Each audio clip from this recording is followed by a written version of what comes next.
Welp, now that all the hype around Halloween is beginning to die out, now comes the realization. Come on, now I have to go shovel snow. And this morning, we were supposedly supposed to get snow. Do you want to know what I woke up to this morning? Looked like this. Yep. Although it was freezing cold, it hasn't been above 38 all day today. It's like 31 right now. So we're dipping into the below freezing temperature ranges. Last night it was 28 degrees. So we already had a good solid freeze. So if the snow wanted to come, it could come. But what about your chickens in this type of weather? How do you care for them? And what are some behaviors you're gonna notice when they're out in this type of weather, in the elements? Let's begin. So let's start off with what type of things you'll experience out in the elements with your chickens. So first of all, if there's just a little bit of snow, like say we were going to probably get what they were saying earlier before they just retracted all the snow totals.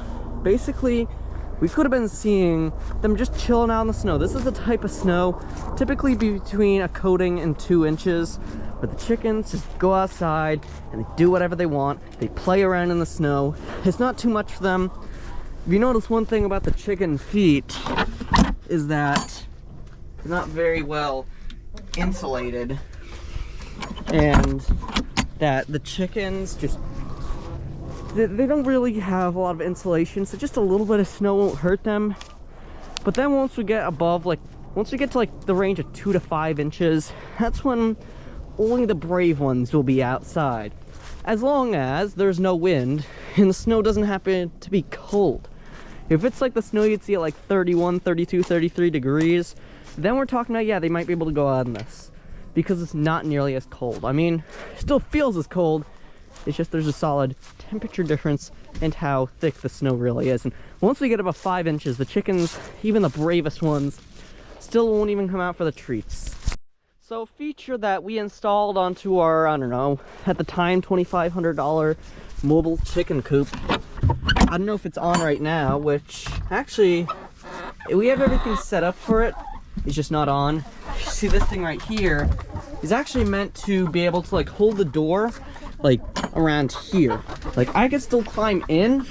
You see, that's the benefits of being skinny, is being able to climb into small spaces, specifically the ones with the specifically the ones where you have, you know, those metal things holding the door open. That's one thing that your chickens will absolutely love. It'll make sure they get some fresh air, and it'll provide them enough room so that way they can get out, but not too much room that the cold air will get. And this is really useful for blizzards, which, if everyone's hyping up this winter to be the greatest winter of all time, blizzards everywhere in the Northeast, well then this feature might come in useful. But I haven't had to use this thing since 2022, which is kind of a good thing. I mean, when it's windy and cold, yeah, you should use it. That's one of the main safety features of the coop. That, or not letting your chickens out at all. Do you want to know what the temperature boundaries are for your chickens? Keep in mind, this is my opinion, so there's actually different, there's probably a different opinion out there. Be sure to comment your boundaries in the comments below. If it's above 95 degrees, that's when the chickens will start wanting really additional things, like a lot of frozen treats, all that whatnot. If it's about 85 to 95, I'd recommend starting to give them some cooler things. If we're talking 60 to 85, we're in that perfect range of chickens are very happy. They're grazing, because this is the type of weather where all the worms and all the bugs want to come out. And 60 to 85 is typically what you'd see on a normal summer day here in the Northeast. Although this summer we were definitely closer to 60 than we were to 85. But this April we were above 85 for 2 days in a row. Actually, we got pretty close to 100 back in April, and that's not normal at all. With our record high being like 88 degrees, it went up to like 93. Isn't that cool? Now, once we start getting below like, 60 degrees, 30 to 60 is where the chickens will begin maybe going into the coop a little bit more often. Even though like 59, 58 degrees isn't that bad. I mean, it's still pretty chilly, specifically when you're just coming off of summer. Like we are over here, we have cold weather, then a spike into a heat wave, and then back down to cold weather. Like this Saturday it was 79 degrees. Then by now, we're having a high not even at 40.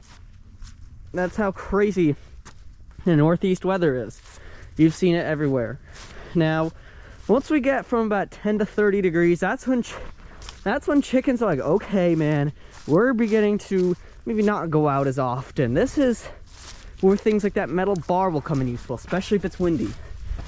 Once we get from about -10 to 10 degrees, this is where I'd recommend limiting the chickens' outdoor time, making sure the door is as close as it could possibly be, and only letting them out through that door, not the automatic door.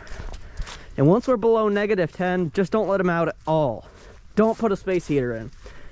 And maybe if you guys want, I can teach you how to heat your chicken coop properly, because you can use a heat lamp. It's just it can't really touch the shavings. And because there's a lot of shavings in your coop, likely, there's a really good chance you could touch the shavings.